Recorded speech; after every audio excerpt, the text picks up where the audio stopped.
My wife left me because I was too boring, so I cashed out quietly and left her with nothing. Hey, Reddit. I used to be the guy who paid the bills, took out the trash, mowed the lawn, and never asked for much. I didn't know I was a placeholder in my own marriage until I saw the receipt. I'm Brandon, 38 now. But this story starts when I was 32 and still thought loyalty was a virtue and comfort was enough. I married Rachel when I was 28. She was 26, smart, sharp, with the kind of charisma that fills up a room the second she walks in. We met through mutual friends at a 4th of July party. She teased me about drinking light beer. I told her she was too intense to be a Scorpio. That was it. Fireworks and flirtation. She worked in HR. I was a CPA. Stable, grounded, introverted. She said she liked that about me, that I made her feel safe. For the first 2 years, things were solid. We got a modest 2-bedroom house outside Columbus, Ohio. Nothing flashy, but comfortable. I cooked. She managed the social calendar. We weren't the envy of anyone, but we were good. Then somewhere around year 3, I noticed a shift. Rachel started making jokes, playful, she called them, about my routines. She'd tell friends, Brandon loves budgeting more than me. She rolled her eyes when I talked about tax season or my firm's new software stack. I brushed it off. We still had date nights, still had chemistry, but the contempt started dripping slowly. Sarcasm in front of friends, snide comments when I talked about being responsible instead of flying to Miami on a whim with her friends. She started traveling more, said she wanted to live while we're young. I didn't stop her. I thought, let her breathe. She'll come back. The first real red flag? She started hiding expenses. I've been managing our finances, always transparent.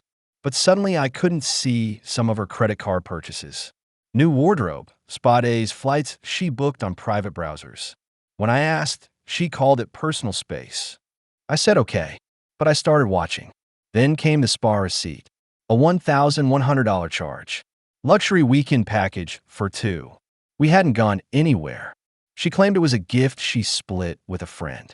Something about her girl tribe. But the receipt showed a king suite. Champagne service. Couples massage. I didn't confront her. Not yet. Instead, I started my quiet audit. I'm a CPA, remember? I checked her Venmo. She forgot it was public. I found payments to a guy named Damien. Emojis, flames, wine, avocado toast. One note said, can't wait for Friday night kiss marked. I felt sick. I didn't scream, didn't cry. I just made a plan. Over the next 6 months, I took quiet steps. I opened a new checking account in a different bank. Shifted 80% of my income to it via direct deposit. Transferred my bonuses and commissions to a brokerage in my brother's name. Rerouted all important mail to a P.O. box. Created an LLC completely separate from our shared assets. Meanwhile, I let Rachel think I was still boring Brandon, predictable and stable. She spent more. I said nothing. Then, on our 5th anniversary, she told me she wanted to pause the marriage. Her exact words were, I feel like I missed out on my wild years. I need space to find myself. She didn't expect me to agree. I said, I understand. Let's take some time. She moved out a week later, into a downtown condo paid for by a friend. Damien, I didn't fight. I filed for divorce 2 weeks later. Cited irreconcilable differences. No drama, just clean paperwork. When Rachel got served, she messaged me in a panic. Wait, I thought we were going to talk. I responded, you wanted space. I'm giving you exactly that. Then I let my lawyer do the rest. Rachel thought she was entitled to half of everything. Our house, our savings, my pension. But remember that LLC? The brokerage? The new accounts? All legal, all clean, all separate. The only shared asset was the house, which conveniently had been refinanced in my name 6 months earlier. She got nothing but her own car, her credit card debt, and the $8,000 in savings she thought was half of our life. Meanwhile, I had over $200,000 quietly tucked away. I'd already sold the LLC for $90,000 to a former client. My brokerage was up 12%. I even kept the cat, Mr. Waffles, who clearly liked me more anyway. Rachel tried to guilt-trip me.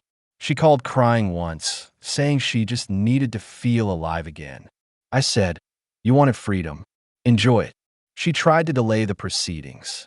Her lawyer sent passive-aggressive emails about unfair division of emotional labor. My lawyer, an absolute savage named Denise, responded with, "My client is willing to discuss emotional value once the opposing party discloses the emotional assets she withdrew with Damien." Silence. The divorce finalized in 90 days. Rachel posted an Instagram story that night. Champagne and the caption, "Freedom looks good on me." A week later, she messaged me asking if I wanted to catch up. I didn't respond. Instead, I booked a solo trip to Vancouver. Hiked, ate like a king, slept in, read books with Mr. Waffles curled up beside me on Zoom calls. Now, I'm remarried. Quiet, kind woman named Dana. We cook dinner together, garden on weekends.